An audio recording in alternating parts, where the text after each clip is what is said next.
This podcast is brought to you by Penji. Penji is a creative subscription service that gives you access to pre-vetted, agency-trained creatives from all over the world. From graphic design to illustrations to social media management and web development, it's all included for one monthly price. It's time to say goodbye to the hassle of searching for top-notch creative talent. With Penji, you get quality and consistency delivered right to your inbox every day. Carefully crafted for you by humans. So meet your new creative team today. Head over to penji.co for more and enter the coupon code located within the podcast show notes. Hello, everyone, and welcome to Unified Purpose, the podcast where we share inspiring tales of compassion, resilience, and community spirit. I'm your host, Shannon, Penji's Partnership Coordinator, and I'm joined here today with some very special guests, Joe and Jen Butler from Ability Tree. Thank you so much for joining me, guys. We're happy Shannon, to be here. Thank you so much. I also appreciate that you guys are in the same room. Sometimes I get two guests and they're in different places and they talk over each other and I feel really bad about it. So it's great that you guys are one unit. Well, we're married, so we try to stick together. Makes it easier. Some people are married and don't, so. That's true. Well, I'd love to start today by you guys telling us, our audience and me, about one, yourselves, but also obviously your organization. What led you to creating this and what you're doing today and anything that you think is relevant to mention. Yeah, sounds good. So I'll start us off. My name's Joe, and we've been married 28 years, and we got married when we were 8. It was an arranged marriage. You like to pull out that joke. Sorry. Yeah, we're just as old as we look. So we have 3 kids, and they are 21, 24, and 26. And so, we just we're doing life. And when our second child, Micah, was born, actually I had gone back to school, and so we were 27, 28, living on a college campus and in family housing. And Micah was born 9 months later, diagnosed with developmental delays, which we didn't really know what that meant. But our first child, Hannah, she developed typically as far as talking, walking, all those kind of milestones. And so if you're a parent or a grandparent, I always say, it's important to get the services, the help that your child needs. And every state has what's called early intervention for newborn to 3-year-olds. So we got our pediatrician recommended early intervention for Micah's needs to learn how to walk and talk and use fine and gross motor skills. And we were doing everything we could. We had no prior experience of raising a child with disability. We just loved Micah and got to know him. And, just learning him and getting to know him took a little bit longer than our firstborn child. Again, she was more typically developing. And everything seemed fine at birth, but then, about 2.5, Micah had a seizure and had to be taken by ambulance to the hospital, and they had to sedate him to stop the seizure and ran all kinds of tests and scans. And, up until that point, I kind of felt like, maybe this is something he's going to grow out of. And that was the point where we really realized this was going to impact him and our family the rest of our lives. Mm-hmm. And a couple of days later, got the diagnosis that he had abnormalities in his brain and cerebral dysgenesis, and they weren't sure what he was going to be like, if he would ever walk or talk or be independent someday. And so that's when it really hit us as a family. Mm-hmm. And we realized there was a community of people out there like ours that we didn't know about before Micah, honestly, but we would meet them in the hospitals and the therapy sessions and all the things. And just really felt like this was families that were being isolated from the community and needed community really badly and needed support. And that kind of just inspired us because we started recognizing the isolation from all of it and people not knowing what to do and how to support us. And so it just kind of started birthing that passion for a place that could include the entire family. And we would become almost like a family unit with these families and walk alongside that journey with them. And that kind of is how Ability Tree started. Yeah. And really it was, we believe that we have faith in God. We believe that it wasn't an accident, that God foresaw this, and that there was a purpose and a plan through it. And we held on to that, even though it was tough. Mhm. And so when, we got the diagnoses and all that kind of stuff, it took a while. There was a grieving process, because Sure. there's a loss. There's a feeling of loss. There's an actual loss. I had all kinds of dreams and plans for my son. I grew up playing organized sports and thought we were going to do all that kind of stuff together, and just walking him, just seeing him carry on the family name and all that kind of stuff, and kind of had to let go of my dreams for my child and realize, that maybe there were different dreams and goals for him. Yep. And so that was really, like Jen said, we noticed the impact of disability on the family, not just the individual, but the parents, the caregivers, the siblings. And we really felt, a life mission to come alongside other families like our own. And Micah was that avenue that led us down that path. And today he's our chief inspiration officer. He's 24 years old, and he loves life. He loves God. He loves people. We wouldn't be talking with you today, Shannon, if it wasn't for Micah, and Ability Tree wouldn't exist. And so he is a huge blessing. And everybody that meets him, feels that way. He doesn't have the inhibitions you and I have. He doesn't have the cares and the worries, which is a little scary sometimes, but he is who he is 24/7. So it's beautiful. He's content in who he is. And we can all learn a lot from that. For sure. Yeah, I do think that there's a lot of beauty in that. I think that, every human doesn't, function the same way, and that doesn't mean that there's anything wrong with that. I think that it's beautiful that you guys have been able to create an organization based off of maybe a struggle that you had, but something that you have embraced as beautiful, and someone that you have embraced as beautiful. And that is something that is beautiful. And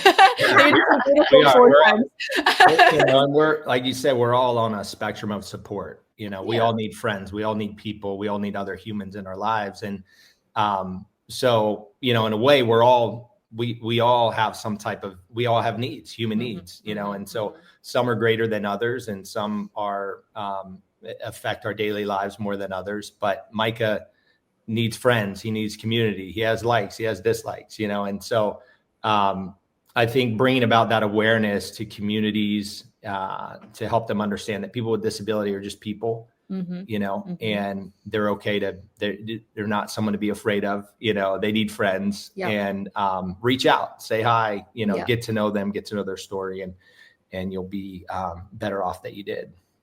Yeah, it's wonderful that you saw a need for this, not only in yourselves, but also in other people, of needing like this sense of community, not only for maybe their child, but also themselves. I think that is a really hard adjustment to go through, because I mean, you want to have your needs met in a way that you have this sense of community and you have the sense of support, but also having and wanting to do it for other people is a wonderful thing. So it is great that you guys were able to start an organization like this. And I'd love to learn a little bit more about it. So I know that you guys have the program like REST, I believe that's what it is.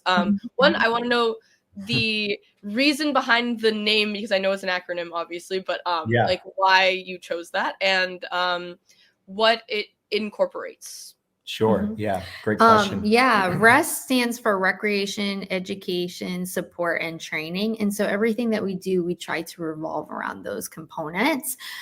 We have after school, we have what's called Parents' Night Out, where parents get a needed rest and just can go on a date or go grocery shopping. I've had single moms say they just take a nap. That's really nice. Sometimes you just got to do that. As well as MVP sports and art, and all our branches function a little differently according to the area. But I mean, the goal is providing a place that's safe for their kids, where they want to come, they feel like they're part of something special. It's also for the siblings. So there's a sibling track. And what's really cool that we've seen over the last 15 years is that kids that started out that were siblings, those siblings have created long lasting friendships. I know our kids, most of their friends were siblings that were impacted because they just got it. They understood. And those are such special friendships that probably would have never happened if they weren't in that safe environment and they were loved for who they were. And everybody understood, oh, hey, we understand what's going on in your family. It's okay. Like, just have fun, and when they come, they feel like they're on top of the world. Like, it's all about them. What do you want to do? And those are just friendships that they've developed for a lifetime. So that's kind of the component of the community branch and what that means. And then, rest really, rest is a simple word for respite, which respite is just a temporary rest. But the vision really came when we were sharing our story actually at a church and in Northwest Arkansas, and just had this kind of vision of a rest center, and that would come alongside families impacted by disability. And we kind of fleshed that out. And in the community, we have recreation, education support and training programs. But when it comes to that's all falls under our community branches. And then we have our consulting branch, which we help just make Jesus accessible to people with disability through the local church. And so that concept of rest for your souls really just, a lot of times, people are just, you're distraught, you don't know how to handle this, you're questioning, and whether you have faith or no faith, even if you have faith, I know we had faith in God, but we're questioning why he allowed this to happen to our son. And we had kind of put, our idea of God in a box and realized that, God is much bigger than what we thought he was, and he operates differently than how we thought he did. And just because Micah has disabilities doesn't mean, he's not created in the image of God and all that. And so, really, rest started is again, this vision, and then it grew into something more practical, something that was bringing families out of isolation into community through our community branches. And, I know when Micah had a seizure, we, that rest concept really just ministered to me and, helped me to see him in a different light and just accept him for who he was and really get to know him. Mm-hmm. It's wonderful that you're accounting for all elements of like this process, like every person involved. And I think that that's something that sometimes is missing from similar organizations like this. Like the siblings track, I think is so cool, because I do think that there are so many people that are interacting with people like Micah, that there are difficulties that come with it. There are things that other people don't understand, like having to take off work or school or whatever for something that comes up, or just like so many different parts of this process that people don't understand. And having that community of people that do understand is so wonderful. And I think that there are a lot of systems that are accounting for people like Micah, but not people that interact with people like Micah. And I think that that is something that would be helpful for Micah.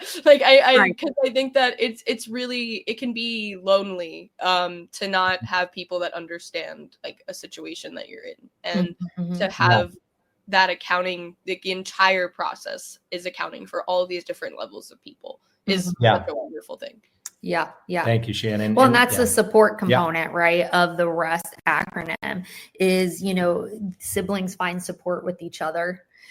We find support as families, and we laugh because selfishly Ability Tree has grown with the needs of our family, because Micah was a kid when he started, so a lot of the programs were kid based, but then he became a teenager. Wait, that looks different.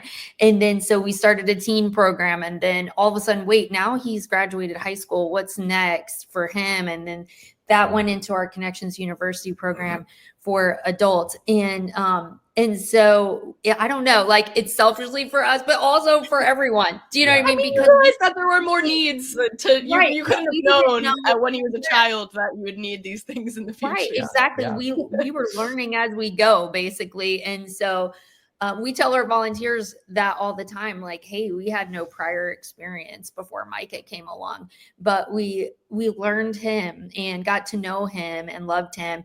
And every volunteer can do that. We're not expecting them to have a specialized degree. We're just expecting them to want to be their friend and get to know them. So yeah.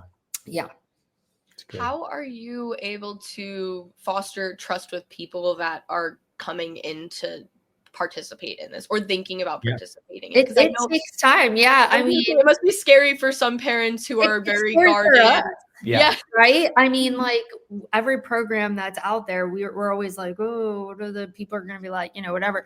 Obviously we do background checks and all those kinds of things on all of our volunteers. But I think the key has been when we started with community events, we developed a relationship with them before there was ever them coming to programs. And sometimes it takes parents, a year or more to really know who we are as a family. But I don't know, getting to know them, spending time with them. Then all of a sudden they go, wait, you're living it. You get it. Okay. And I think being a family that's impacted, with a child with disability. And then like Jen said, it's very relational. It's not clinical. It's very relational. So we don't, call our families consumers or clients. Nothing wrong with that for those organizations that do.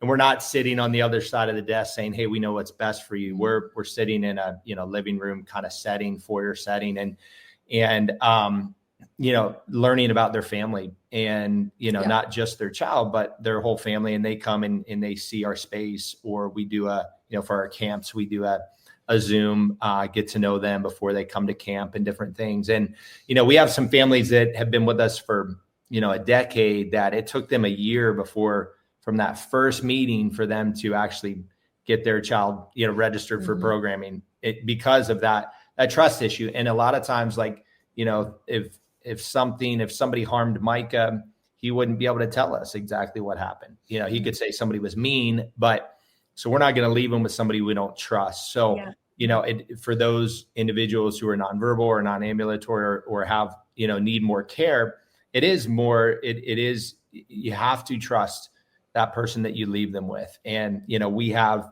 policies in place and things to protect, individuals and to protect our team and all that kind of stuff. But it really starts with that relationship and the reason why we do what we do. And that is, we don't hire just anybody either. It's, we typically hire within, we hire volunteers. We hire people that are passionate. It's more than a job. It really is a calling. And you can make more money in the corporate world than you can in the nonprofit corporate world. But you get to do what you love. And so trust takes time. But if everybody came right away, we'd probably have a waiting list anyway. So. Yeah, I can definitely understand the fact that it is scary putting your trust in a new organization or just person in general. I think that there are so many fears around that. So it is really amazing and welcoming that you guys are able to foster that trust over time, because I think that really is what people are looking for. I mean, like, that is how someone builds trust. There's not just some people that are very willing to just, send their kids somewhere with any kind of issue or not. I think that is, I would hope at least that people would be. Well, I mean, everybody who knows us knows that if we wouldn't put our son in it, that they know that they wouldn't either. Like, I mean, they just get to know us as, like, if Micah can't be part of this program, then their kid's not going to, you know what I mean? Like, if they're watching us, right, and they're watching, oh, well, Micah's in that, they trust those people enough to have Micah in there. And so as we develop those relationships, and that's the important of relationship. I mean, you touched on that. Relationship is everything. Getting to know people and having a personal relationship. And I think in today's society, too many organizations kind of put some walls up, keep some boundaries, not to be sound like an old person, but the phone has limited us in communication and getting to know people. And, we're hoping that that this takes a turn a little bit, but we've always said from the beginning, no matter what, we're going to keep this relational. We're going to keep, we're going to talk to them in person. We're going to hug them. We're going to love on them. And I think that's the key. Like we need it. They need it. So I don't know. That's just my thoughts on that. No, I think that's important. I think that something that is a human touch, this organization as a whole needs a human touch. There can't just be, I think that there are a lot of barriers that organizations have, and sometimes like rightfully so, depending on what their work is. But there is, I think that personal aspect, if you're doing something as personal as these programs seem to be, then obviously you would expect, you guys to be personal, to want to create these relationships, to want to get to know everyone that would be involved. I think that maybe it might be difficult, obviously expanding, to get to know everyone on an individual basis. But I think that knowing that you are people that care is what is going to have people gravitate towards the organization. It's a culture that you create. I mean, now we're at the point, obviously, we don't know all the kids anymore that are in some of these branches. I mean, in the very beginning, we knew these families, and coming back and seeing all these new families and new kids, we're like, oh, this is so great. But I can't believe we don't know them. But at the same time, it's because it's creating the culture. Like they know, our team knows what that culture is now. And they're creating that culture. And that's what we want. We don't want to micromanage an organization. We want everyone to get the culture of, we're walking alongside of you. We love you. We care about you. Let's develop a relationship. And so that's exciting to watch our team just, take that culture and run with it. Yeah, no, exactly. When speaking of culture, you guys are a faith-based nonprofit. What is it like having that as your foundation, but navigating like diverse communities that have different varying beliefs and stuff like that? Yeah, that's a great question, Shannon. And, we basically it's rooted in the foundation of, we love God and we love people. So, we're going to come alongside and serve any family of any faith or no faith and provide that rest. And it's just why we do what we do. Like I said, we believe that, Micah was created for a purpose and a plan, and that we have a calling and a purpose in our life. And, I was selling insurance before we went back to school, for, pastoral ministry. Basically, we had pastored for 5 years. And one of the unfortunate things we realized was the church wasn't very accessible, and places of worship weren't very accessible because a lot of faith communities, less than 10% have any type of intentional programming for people with disability. And so, our church fell in that category as well. And, that's where just this desire to make Jesus accessible to people, and whether it's in the local church or in the local community. And, Jesus was the most accessible person on the planet when he walked, and if you read, if you look through the New Testament of the biblical scriptures, you'll see that, he went out of his way for those who were blind and had diseases and different things. And not that people with disability necessarily have diseases, but he noticed those who were outcast and those who were shut out from society. And a lot of times, if you had a blood disorder, or you were blind, or you didn't walk, you were left out of society. But Jesus noticed those people, and they were welcomed into a relationship with him. And so that's really the foundation. Our after school, a lot of our programming doesn't have a faith component to it, in the sense of we're not teaching or any faith component there. Our summer camps for adults, we do have like a morning and evening chapel, and then regular summer camps, and it's a blast. And it's the most, if you've ever gone to church, or whoever's listening, you've never gone to a church like this, or you've never experienced a church service like this. Should be like this. Yes, it's very free, and it's very free, and people are free to walk around and interact, and they're respectful, but it's just, I think it's the way it should be. And, and then with our consulting with the local church, that's basically we're helping to equip them, and we're helping to train their people and modify their place wherever that is that they meet, and then adapt their programming. So it's not about starting a new ministry. It's not about segregating people into a room.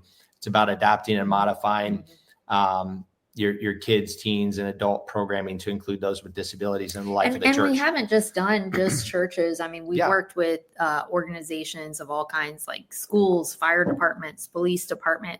Like, like Joe said, faith-based means that's what drives us. But we're not any one denomination, or we're just wanting to help people feel included in all aspects of life. So. And just find that community and find, really be content in who they are and learn to love themselves and who they are. Yeah. It's incredible how I can completely understand going to church, and understanding that environment might not be for everyone. It is a very traditional way of learning faith. I assume most of the time. I haven't been to every church, but so that makes complete sense to navigate that, but still have incorporating faith into the process. I think that's something that's really wonderful, because just like school isn't for everyone, like the standard way that school traditionally teaches people, even whether there's developmental disabilities or not. I think that school just isn't for everyone in the traditional way that it is and church maybe is the same way, in the idea that it's not the traditional way isn't the best way of people learning that, or maybe being able to interact with other people and learn it in the best way that is for them. So it's wonderful to, think of that as well. That's a great example. And I think the message, stays the same, but the method changes. If you go to a technical school or you decide to go straight to a job, I mean, you're learning. It's just a different method of learning. And same thing with us. It's just, we're sharing, the love of God and love God, love people. But the message or the method's going to be a little bit different. We can adapt and modify, and it doesn't have to look the same, in every place. It's going to look different. And we need to think outside the box and how we come alongside these individuals and families and include them and welcome them, because when it comes to, we believe, and we believe the scriptures back this up too, that people with disability are a welcome part of the body of Christ. So they're not just to do ministry to, they're to do ministry with. They can lead, they have giftings and talents. We teach that at camp, and we've seen it. They come back and they start greeting at their church or working in the coffee area or whatever. Kids and that ministry, always, whatever, that gets us so excited, because honestly, that's what we've talked about at camp, is that they, let your pastors know that you can do this. You do this here, and we teach them and we train them. And so then they find purpose in their community again. And it's showing others that they have a gifting. Yeah, I think that is truly wonderful. It is something that I think isn't normally incorporated into church, that I think is it's just a very great way to adapt and think about it, because I just never even, growing up, I never realized that was something that wasn't accessible for everyone. Especially a large church. I think that it makes sense that the traditional path is people may view this as disruptive or whatever it may be. And that's unfortunate for people that want to learn faith, but, can't learn it in that traditional setting. Exactly. And it's less than 10%, Shannon, of faith communities, churches that have any type of, prepared ministry. And so it's really, we teach it's not about being perfect. It's about being prepared. And, just getting to know and loving these families. And so there's a lot of room for growth in that area. So. Yeah. I mean, I think we need to get to the point where church is not such, it's not so rigid anymore. We got to think out of the box a little bit and be okay with it. Yeah. If a kid makes a noise in church, it should be okay. They shouldn't be punished for that, especially. If they get out of their seat, and do something impulsively, that should be okay. Like Yeah. we're making a big deal about things that aren't a big deal. If Yeah, that makes exactly. sense, in organized situations. And so I think there needs to be a shift, and that's the way we educate organizations and churches. Yeah, that's wonderful. I can distinctly remember situations like that as a kid, of having disruptions happen and people not being happy about it. And I never understood that, because if faith is for all people, then why is, Exactly. it never made sense to me. So it's really wonderful that you guys are accounting for this in your process, because it is something that I definitely saw, but I never understood. Yeah. Exactly. Yeah. So looking towards the future, I would love to know what are your plans for, like, what are your dreams and hopes for this organization? I'm sure that there might be really big ones. There might be, ones that you might achieve in 10 years, but I'd love to hear about that. Yeah. So, we just, every community in America, every really community in the world is impacted by disability. And we hope to kind of work out of a job or less, need in the future. But right now it's a huge need. And so just planting more community branches around the country, to come alongside families and communities. And we mentioned Micah's 24 now, and he's never leaving the nest, unless something happens to us and we have a contingency plan with our girls. But, vision is we do 3 weeks of camp right now. We're going to be going to 4 weeks of camp for adults with disability next summer. And one of the big things is, parents our age, and once they get, we were thinking about it probably when we were in our 30s, but once you get into your 50s and 60s, you think about what's going to happen to your adult child with disability when you're gone. And so we'd love to develop a community, ability tree community, where we can, adults with disability can live and work, and we can have events year round and activities year round. And, it is hard to find a place like that where people trust, the organization. You hear horror stories all the time of group homes and different things. And there's some great ones. Majority are great, but there's also waiting lists for those. And, if they're state run, a lot of times it's just a job. People just are getting a paycheck and maybe they don't love what they do. Right. So that's a big vision. Our parents that have grown with us have said, oh, if you guys had a place, we would let them go there. Yeah. You know what I mean? Yeah. And so that breaks our heart, because we're like, we need a lot of money for that. Profits are not supported as much as like. And going, we're doing some partnerships with some churches in Minnesota and Pennsylvania that have these are some multi-campus larger churches that have some space available. And so we're kind of doing our community branch out of their facility, and they'll have their own separate entrance. They'll come alongside families during the week, and then they'll have an inclusive space on Sundays, Saturdays, Sundays to be able to host those families and be prepared for them. That's kind of a new model that we're launching. Yeah. Globally, we've done training globally in Asia, in South America. And so we are right now looking for a global training and resource center to set up in Springfield, Missouri area, and do some recording, and we can learn probably from you on if you guys need any tips, podcast recording, training, but being able to multiply ourselves, because we can't, we have a small team right now nationally, half a dozen, and then in Arkansas branch has about 20 staff. But as far as the training and consulting and things like that, we want to be able to multiply ourselves, and we find ourselves repeating ourselves a lot, because we don't have it in modules yet. We have 52 training modules, but we want to get those recorded. So we need them videoed. So those are some of the ways we want to expand and reach out, and again, just provide, making community possible for families that feel isolated, right? And just making Jesus accessible as well around the country. And Shannon, too, we wanted to tell you, we did write a book about Micah, Life with Micah. On Amazon. It's on Amazon, but we just wanted to share that, because for any parent that's impacted, it's our story, and they've probably walked through it, differently but similar processes, I guess. Yeah. And so we feel it's really cheap, and it's a resource. It's not like super expensive, but it's a resource for families to just hopefully we pray that it encourages them in our journey now that he's 24.